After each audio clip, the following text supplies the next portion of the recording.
Terminamos el anterior video tutorial diciendo que las mejores prácticas en C++ aconsejan evitar la herencia múltiple siempre que sea posible, o usarla con muchas precauciones. La herencia múltiple puede parecer una simple extensión de la herencia única, pero presenta muchos problemas que pueden aumentar notablemente la complejidad de los programas y convertirlos en una pesadilla de mantenimiento. Vamos a echar un vistazo a algunas de estas situaciones. El primero de esos problemas es la ambigüedad que puede producirse cuando varias clases padre contienen una función con el mismo nombre. Por ejemplo, en un código muy simplificado. La clase adaptador universal hereda tanto de dispositivo remoto como de dispositivo disco. Cuando compilemos y el compilador se encuentre con una llamada a la función getID, ya sabemos cómo actúa. Empezará buscando si la propia clase adaptador universal tiene una función llamada getID. No la encuentra, así que la buscará en las clases de las que hereda. Y ahí encontramos el problema, porque debido a las herencias resulta que el objeto conexión de la clase adaptador universal contiene dos funciones getID, heredadas de cada una de sus clases padre. La consecuencia es una llamada de función ambigua y un error del compilador. Se trata de un código muy simple, así que localizar aquí el problema es trivial, como también lo es la solución. Podemos especificar explícitamente qué versión queremos llamar mediante el uso del operador de resolución de alcance, que ya conocemos bien. Solución simple. En general, si una clase hereda solo de dos padres, la complejidad es manejable, en general. Pero si la clase hereda de 4 o más clases padre, y además estas a su vez pueden heredar también de otras clases, el potencial de conflictos de nombres aumenta exponencialmente a medida que se hereda de más clases y cada uno de estos conflictos de nombres debe resolverse explícitamente. En este ejemplo es difícil no ver que las dos clases padre tienen una función con el mismo identificador, pero simplemente con que una de ellas no lo tuviera directamente, sino que a su vez lo heredara de otra clase, su detección ya se complica, y esta complicación aumenta exponencialmente a medida que aumenta el número de clases implicadas. Se trata de un problema clásico en toda la programación orientada a objetos, analizado muy en profundidad y que ha dado lugar al denominado problema de diamante o el diamante de la perdición, más poéticamente camino a la perdición por el laberinto en el que suele convertirse. Este problema se produce cuando una clase hereda de dos clases, cada una de las cuales hereda a su vez de una única clase padre. Esto conduce a un patrón de herencia en forma de diamante, de ahí lo del nombre. Lo podemos ver con el prototipo de estas clases. Con un diseño de diamante en el que tanto el dispositivo remoto como el dispositivo disco heredan de adaptador universal, mientras que los dispositivos múltiples heredarán tanto de dispositivo remoto como de dispositivo disco. Sigue siendo un diseño bastante simple, pero es una fuente constante de quebraderos de cabeza que se multiplican si el diseño se complica, porque el diamante plantea multitud de problemas en varios contextos, como por ejemplo, dispositivo múltiple va a necesitar una copia de adaptador universal o necesita dos, porque lo hereda de cada uno de sus dos padres.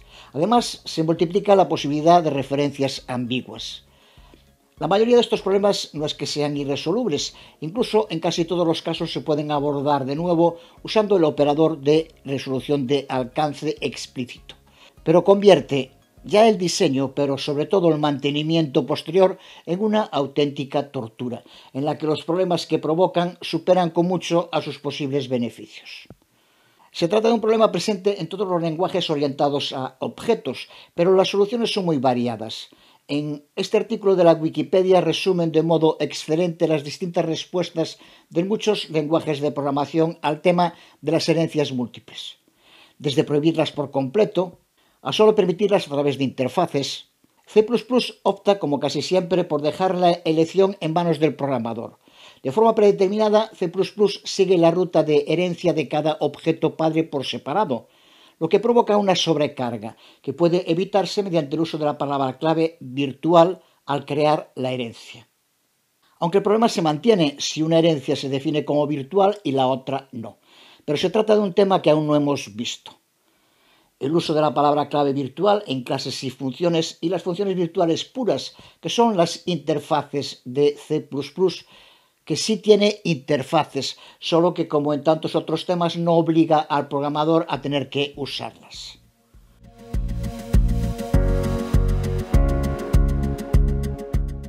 Confía en el programador es su mantra, como ya dijimos en muchas ocasiones. En definitiva, el dilema que abarca todos los lenguajes de programación orientado a objetos es determinar si la herencia múltiple produce más problemas que beneficios o al contrario. Eso siempre dependerá del contexto y del programa concreto, y nadie mejor que el programador para determinarlo. El camino que sigue C++ añade complejidad a un lenguaje ya de por sí complejo. Pero mientras que uno de los objetivos principales de todo buen software es el de ser amigable y sencillo de usar para el usuario final, eso es indiscutible, pero es mucho más discutible que esto se deba aplicar también a los programadores. Si ese aplanamiento de la curva de dificultad significa eliminar opciones que al menos en alguna ocasión pueden resultar mejores solo por hacer la vida más cómoda a los desarrolladores, pues C++ claramente opta por mantener abierta esa opción. Opta por el camino difícil que garantice un mejor resultado final. El paradigma que están definiendo una nueva generación de lenguajes recientes como Go, como Rust o el nuevo Carbon de Google, que han abandonado totalmente muchas de las comodidades que impusieron lenguajes como Java o C#, como el uso de máquinas virtuales, no las tienen, un sistema automatizado obligatorio y prácticamente nada personalizable de recogida de basura, que tampoco lo tienen, o la eliminación, al menos aparente, de punteros. Estos lenguajes usan mucho los punteros, son un buen ejemplo de este arrebatarles a los programadores herramientas bajo la disculpa de hacerles la vida más cómoda y con una repercusión en el rendimiento que esta nueva generación de lenguajes dejan muy claro. De nuevo, las generalizaciones en temas tan complejos simplifican una realidad tan polimórfica como la del desarrollo de software. Muchas aplicaciones no tienen como prioridad principal un elevado rendimiento, pero otras muchas sí, que además han crecido en los últimos años, tanto en escritorio, donde la potencialidad de softwares como Unreal Engine, con sistemas como Lumen, un sistema global de iluminación, o como Nanit, un sistema de renderización geométrica que puede renderizar millones de polígonos por segundo. Solo una diferencia de milisegundos en la renderización puede tener un resultado dramático en el rendimiento final, especialmente en juegos AAA, por ejemplo. Pero también en el mundo web, en el que las aplicaciones usadas por miles de millones de usuarios exigen una optimización del rendimiento extrema. No es una casualidad que muchos de estos lenguajes de última generación, que han abandonado claramente el paradigma de lenguajes como Java o C#, han sido creados o al menos impulsados por empresas como Google. No hablemos del mundo de los sistemas operativos. Desde hace años me asalta una duda existencial. ¿Cómo es posible defender que C o C++ son unos idiomas con tantas supuestas brechas de seguridad y fugas de memoria, y al mismo tiempo las mismas personas defender que Linux es el sistema operativo más seguro y de elevado rendimiento? Linux está escrito en C, deriva de Unix, creado por el propio creador de C, uña y carne desde su origen. Es cierto que Unix existía para mainframes, pero su versión para computadoras personales, que inició la revolución que hoy conocemos, junto con los microchips, se escribió desde su origen en C, y lo hizo Dennis Ritchie, del que ya hemos hablado en varias ocasiones. Linux está escrito en C, así que el problema no es de C o de C++, es de hacer buen o mal software, y Linux es un muy buen ejemplo de que con C se puede escribir software excelente.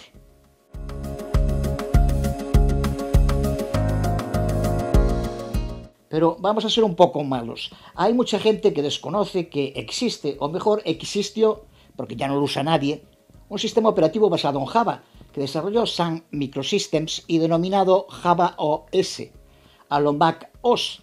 Si alguien tiene dudas, Mac OS también deriva de Unix como Linux, lenguaje C, por tanto. Pero Java OS hoy se considera un System Legacy, que en términos de desarrollo es lo mismo que decir un sistema abandonado. ¿Por qué? Pues porque era un sistema operativo muy malo.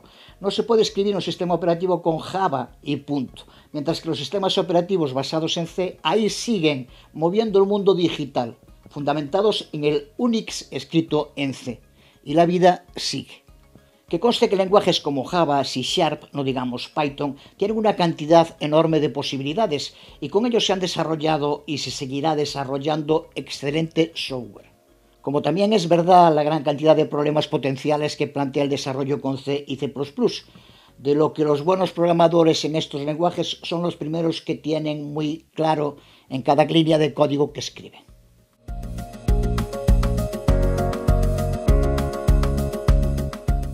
Que los lenguajes de nueva generación como Go o Rust se crean de nuevo con el objetivo de mejorar a C o C++, no a Java o a C Sharp, que ni siquiera se comparan. ¿Lo lograrán? Dentro de 3 décadas hablamos. Bueno, hablarán porque algunos ya estaremos criando malvas. Pero lo que sí tengo muy claro es que dentro de esos 30 años, tanto C como C++ seguirán muy vivitos y muy coleando, y si no, al tiempo. Dentro de la comunidad C++, para terminar, muchos desarrolladores aconsejan evitar la herencia múltiple a toda costa por los muchos problemas potenciales que conlleva. Pero otros defienden que siga habiendo situaciones en las que la herencia múltiple es la mejor manera de proceder, aunque deba usarse con extrema cautela. Y C++ confía en ellos y no les impide hacerlo, aunque mediante el uso bien de funciones virtuales o de plantillas de clase, les dota también de medios estandarizados para evitar problemas como el de diamante que vimos antes y sobre el que volveremos pronto. Como muestra, llevamos usando prácticamente desde el primer vídeo tutorial del curso objetos de la biblioteca IOString como std_cin y std_cout y no nos han dado ningún problema. Su diseño ha variado muy poco desde su origen en C y se han creado usando herencia múltiple, sin usar ni funciones virtuales ni plantillas de clase, y funcionan dando soluciones, no creando problemas. Es un buen ejemplo de cómo la herencia múltiple puede seguir siendo útil en ocasiones. Pero que quede claro que las mejores prácticas en C++ aconsejan evitar en lo posible el uso de herencia múltiple y usar otras opciones más seguras que iremos viendo en la fase avanzada del curso que empezamos en el próximo video tutorial.